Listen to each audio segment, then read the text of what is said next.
I believe Mama sustained some permanent injuries in the operating room, but I think Mama was still alive when she arrived at the CCU.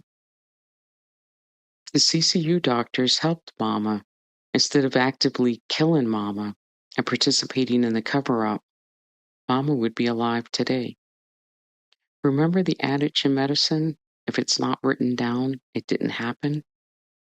CCU Doctor 2 intentionally withheld medical care so there wouldn't be anything incriminating in Mama's medical records. If I could figure out that Mama had a stroke, Emerson Hospital surely knew.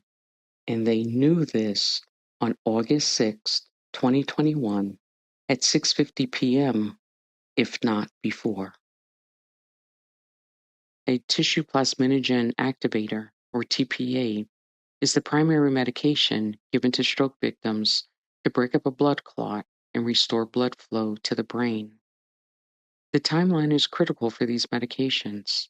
They must be administered within 4.5 hours of the onset of stroke symptoms.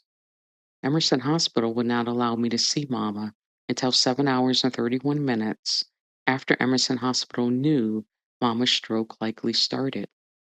It took me an hour to piece together Emerson Hospital's evil plan, so by now over 8 hours and 30 minutes had elapsed since Mama arrived on the CCU floor. By the time I forced CCU Doctor 2 to take Mama's systolic blood pressure from her femoral artery, 9 hours and 1 minute had elapsed since Mama arrived on the CCU floor. Mama was well outside the window for a TPA. Every piece of literature that exists implores stroke victims to get to a hospital as quickly as possible at the onset of a stroke. But Mama was at the hospital the entire time. Not only was Mama at the hospital, Mama was on the CCU floor. These highly trained doctors refused to treat Mama because it would expose their evil secret.